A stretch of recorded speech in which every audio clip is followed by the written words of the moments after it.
আজি আদালতত হাজিৰ কৰোৱা হ'ব অৰবিন্দ কেজৰিৱালক দিল্লীৰ ৰ'জ এভিনিউ আদালতত হাজিৰ কৰোৱা হ'ব দিল্লীৰ মুখ্যমন্ত্ৰী অৰবিন্দ কেজৰিৱালক আনহাতে অৰবিন্দ কেজৰিৱালে উচ্চতম ন্যায়ালয়ত জনোৱা জামিন আবেদনৰ আজি শুনানি হ'ব সৰ্বোচ্চ ন্যায়ালয়ে শুনানি গ্ৰহণ কৰে কেজৰিৱালৰ আবেদনৰ অৰবিন্দ কেজৰিৱালক গ্ৰেপ্তাৰৰ পিছতে উত্তাল হৈ পৰিছে সমগ্ৰ দেশ ঠায়ে ঠায়ে প্ৰতিবাদী কাৰ্যসূচী গ্ৰহণ কৰিছে আপৰ নেতা কৰ্মীসকলে সমগ্ৰ দিল্লীতে কটকটীয়া কৰি তোলা হৈছে নিৰাপত্তা ব্যৱস্থা ইতিমধ্যে ইডিৰ কাৰ্যালয়তে স্বাস্থ্য পৰীক্ষা সম্পন্ন হৈছে দিল্লীৰ মুখ্যমন্ত্ৰী অৰবিন্দ কেজৰিৱালৰ নেখা গ্ৰেপ্তাৰৰ পিছতে দিল্লীৰ খুৰা কেলেংকাৰীৰ গোচৰত মাৰাথন জেৰা চলাই ইডিয়ে অৰবিন্দ কেজৰিৱালক গ্ৰেপ্তাৰৰ পিছতে দিল্লীত জাৰি কৰা হৈছে হাই এলাৰ্ট আমি পুনৰবাৰ জনাইছো দিল্লীৰ মুখ্যমন্ত্ৰী অৰবিন্দ কেজৰিৱালক গ্ৰেপ্তাৰৰ পাছতে সমগ্ৰ দেশৰ ৰাজনীতিতে ইয়াৰ প্ৰভাৱ পৰিছে সমগ্ৰ দেশতে আজি প্ৰতিবাদী কাৰ্যসূচী ৰূপায়ণ কৰিছে আপৰ নেতা কৰ্মীসকলে আমি কিছু মুহূৰ্তৰ পূৰ্বে গুৱাহাটীৰ পৰিৱেশ দৰ্শকসকলক দেখুৱালো ইয়াৰ সমান্তৰালকৈ দিল্লীত কেনেধৰণৰ পৰিৱেশৰ সৃষ্টি হৈছে দিল্লীৰ বৰ্তমান পৰিৱেশ পৰিস্থিতি কেনেধৰণৰ মুখ্যমন্ত্ৰীগৰাকীক গ্ৰেপ্তাৰৰ পাছত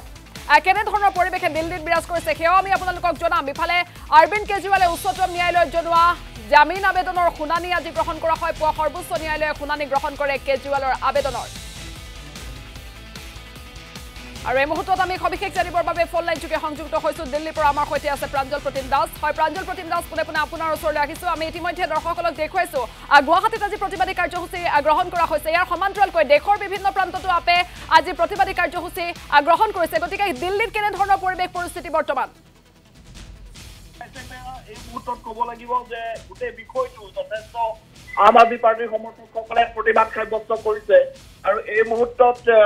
দুটা বিষয় দুখনকে আদালতত বিশেষকৈ দিল্লীৰ যি ৰ'জ এভিনিউ কোৰ্ট আছে তাত ইডিৰ তৰফৰ পৰা অৰবিন্দ কেজৰিৱালক তাত তেওঁ অনা হ'ব আৰু তাত শুনানি হ'ব আৰু দ্বিতীয়তে উচ্চতম ন্যায়ালয়ে ইতিমধ্যে অৰবিন্দ কেজৰিৱালৰ যিটো গোচৰ যিটো আম আদমি পাৰ্টিয়ে উচ্চতম ন্যায়ালয়ত তেওঁলোকে উত্থাপন কৰিছিল অৰবিন্দ কেজৰিৱালৰ লিগেল টিমে উত্থাপন কৰিছিল দিল্লী চৰকাৰৰ হৈ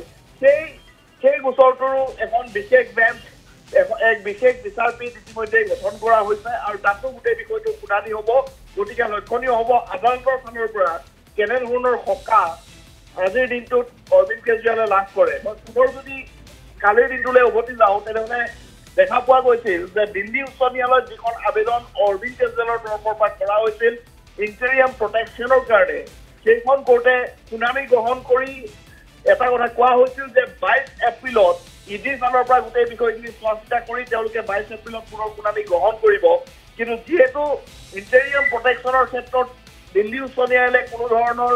সকাহ অৰবিন্দ কেজৰিৱালক নিদিলে বা সেই মুহূৰ্তত কোনো ধৰণৰ তাত ৰায়দান নিদিলে তাৰ লগে লগে ইডিৰ টিম অৰবিন্দ কেজৰিৱালৰ বাসভৱনত উপস্থিত হয় ইয়াৰ পূৰ্বে 9খনকৈ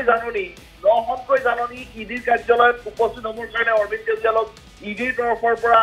দিয়া হৈছিল আৰু সেই আটাইকেইখন আবেদন লিগেল কাৰণ দেখুৱাই আইনী কাৰণ দেখুৱাই অৰবিন্দ কেজৰিৱালে অগ্ৰাহ্য কৰিছিল আৰু তাৰ সময়ত 2 ঘণ্টা যে খুদা পোছা সেই খুদা পোছাত ইডিয়ে অভিযোগ কৰিছে যে অৰবিন্দ কেজৰিৱালে কোনো ধৰণৰ সহযোগ কৰা নাই অৰবিন্দ কেজৰিৱালে এতিয়ালৈকে তেওঁ যি খুদা পোছা হৈছে ইডিৰ কাৰ্যালয়ত সেয়া অন কেমেৰা বা অন ৰেকৰ্ড সেয়া খুদা পোছা হৈছে আৰু তাত অৰবিন্দ কেজৰিৱালে এতিয়ালৈকে তেওঁ দিল্লীৰ খুৰা কেলেংকাৰীত নহয় বা এই সম্পৰ্কীয় কোনো তেওঁ তথ্য নাই এই কথা তেওঁ বাৰে বাৰে দোহাৰিছে আৰু তেওঁ কোনো ধৰণৰ সহযোগ ইডিৰ যিসকল বিষয়া আছে তেওঁলোকক কৰা নাই যিটো ইডিয়ে অভিযোগ কৰিছে এতিয়া সেই বিষয়টো পুনৰ আদালতত ইয়াত উপস্থিত হ'ব আৰু কিছু সময় পিছতেই ৰ'জ এভিনিউ কোৰ্টত ইডিৰ তৰফৰ পৰা অৰবিন্দ কেজৰিৱালক